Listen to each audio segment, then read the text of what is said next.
नाम लेते ही आपके दिमाग में क्या आएगा? ये पक्का हिंदू धर्म का बंदा है, ये पक्का ईसाई धर्म का बंदा है, ये पक्का मुस्लिम धर्म वाला है, ये पक्का कोई और धर्म वाला है। जबकि धर्म नाम की कोई चीज होती ही नहीं है। अगर कोई भी धर्म वाला होता तो बचपन से ही टैग लगवा के आता, मैं सिख हूं, मैं हिंदू हूं, मैं मुसलमान हूं। अरे यहाँ पल पल में धर्म बदल जाते हैं लोगों के। आज कोई हिंदू है, 4 बार गया देवी से मन्नत मांगने, नहीं ठीक हुई, किसी ईसाई भाई ने कह दिया तू मेरे इधर आ जा, तू चर्च में जाके प्रेयर कर, देख तुझे मिलेगा। और उसने चर्च में जाके प्रेयर करी, उसकी मन्नत पूरी हो गई, उसने हिंदू धर्म को ही छोड़ दिया और वो ईसाई बन गया। बताओ कौन सा धर्म, कैसा धर्म? अरे यहां पर इच्छाओं से धर्म बनते और बिगड़ जाते हैं। तुम्हारी इच्छा पूर्ति हो रही है तो हाँ मैं हूं, मैं हिंदू हूं, मैं मुसलमान हूं, और इच्छा पूर्ति नहीं हो रही, कहीं और हो गई, तो तुम उसी वक्त बदल गए, तुम कहीं और चले गए। तुम्हें लगेगा यार वहां तो भगवान था ही नहीं, इतने साल मन्नत मांगता रहा, यहां 1 हफ्ते में काम बन गया, असली भगवान तो यहां छुपा बैठा है। धर्म का मतलब क्या होता है समझ लो अच्छी तरह, बार बार नहीं मिलेगा बताने वाला, उलझाने वाले मिलेंगे सारे। धर्म का मतलब होता है तुम्हारा कर्तव्य, तुम्हारा कर्तव्य ही धर्म है। पति का धर्म अलग होता है, पत्नी का धर्म अलग होता है, राजा का धर्म अलग होता है, प्रजा का धर्म अलग होता है, राज वैद्य का धर्म अलग होता है, राज गुरु का धर्म अलग होता है। धर्म का मतलब है तुम्हारा कर्तव्य कि इस कंडीशन में मैं क्या करूं, यह है तुम्हारा धर्म। किसी भी सिचुएशन में अगर तुमने सही काम कर दिया तो तुम धार्मिक हो, और तुमने अगर गलत काम कर दिया, गलत निर्णय ले लिया, तो तुम धार्मिक नहीं रहे। सबसे बड़ा धर्म है मानवता धर्म। एक मानव को क्या करना चाहिए और क्या नहीं करना चाहिए, जो इस चीज को फॉलो कर रहा है वही धार्मिक है। इसीलिए हम लोग कई बार कहते हैं यार बड़ा धर्म संकट में पड़ गया मैं। अब बताओ, हिंदू भी ये बात कर देता है, मुसलमान भी कर देता है, तो कौन से धर्म को संकट पड़ गया? इसका मतलब है कि इस कंडीशन, ऐसी कंडीशन बन गई है, मुझे समझ में नहीं आ रहा मैं करूं क्या, ऐसी सिचुएशन में मेरा फर्ज क्या है, मुझे समझ में नहीं आ रहा मैं क्या करूं। अब तुम धर्म संकट में पड़ गए हो, समझे? अब धर्म संकट में पड़ गए हो तुम, अब तुम्हें समझ में ही नहीं आ रहा कि क्या किया जाए।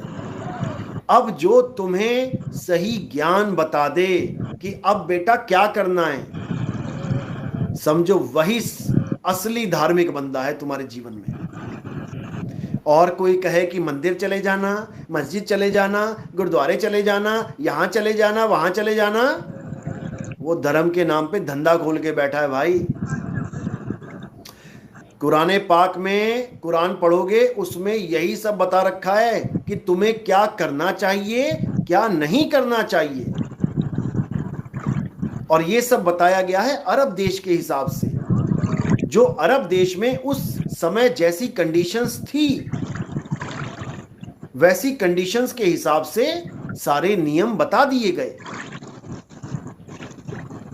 वहां पर वुजू किया जाता है, पानी से हाथ मुंह धोया जाता है, तो पानी को ऐसे करके ऐसे धोया जाता है, ऐसे हाथों को। क्यों? हमारे यहाँ ऐसे धोते हैं, नीचे को, ऊपर से पानी डालते हैं, नीचे को पानी गिराते हैं हमारे हिंदुस्तान में। और मुस्लिम भाई नीचे से ऊपर की तरफ लेके जाते हैं, हाथ ऐसे होता है, और नीचे से ऊपर की तरफ लेके जाते हैं, या उल्टा कर लोगे तो हाथ को ऐसे करके, क्योंकि वहां पानी कम है। अरब देश में पानी कम था। तो उनको उल्टा हाथ धोना सिखाया कि कम पानी में ज्यादा अंग को साफ किया जा सके। हमारे यहाँ इसकी जरूरत नहीं थी। इतनी नदियां, तुम हाथ क्या, तुम नहा नहा के धो धो के थक जाओगे, डूब डूब के थक जाओगे, नदियां खत्म नहीं होने की। तो हर जगह एक जैसा काम भी नहीं फिट हो पाएगा, समझ लो।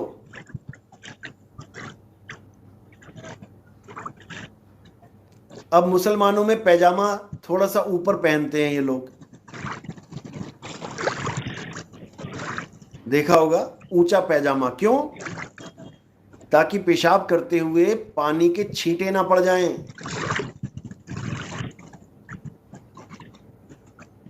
अलग अलग सिस्टम है सारे। उठना कैसे है, बैठना कैसे है, नमाज कैसे पढ़नी है, नमाज से पहले वुजू कैसे करना है, ये सारे तरीके बता रखे हैं, समझा रखे हैं। जो उनको फॉलो करेगा वो मुसलमान हो गया। जो कुरान में लिखी बातों को फॉलो करेगा वो मुसलमान हो गया। जो गुरु ग्रंथ साहब में लिखी बातों को फॉलो करेगा, क्या करना है क्या नहीं करना है, तुम्हारा क्या फर्ज है क्या कर्तव्य है, वो सिख हो गया। हिंदू धर्म के हिसाब से जो बातों को फॉलो करेगा, कर्तव्यों को फॉलो करेगा, क्या करना है क्या नहीं करना, वो हिंदू हो गया।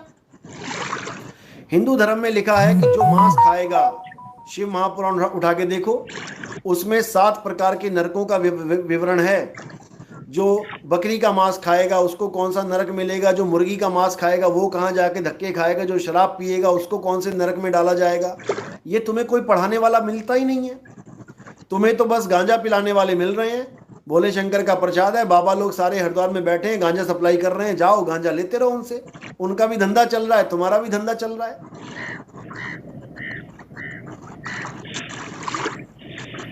ये समझो। हरिद्वार रहा मैं कितने टाइम, पुड़ियों में बेच रहे हैं बाबा लोग गांजा, भोले भोले करते आ रहे हैं लोग, गांजा पी के टुल। भाई ये धर्म थोड़ी नहीं है हमारा। शंकर जी ने विष पिया, इसलिए उनको जरूरत पड़ गई उस चीज की।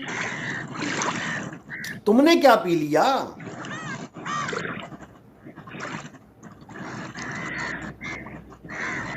इतना बुरा हाल है। शिव महापुराण में पढ़ के देखो, मांस खाने वालों को तरह तरह के नरकों में ठोका जाएगा। कहां बचोगे तुम? जब तुम्हारा भगवान ही आदेश कर रहा है तो कैसे बचोगे?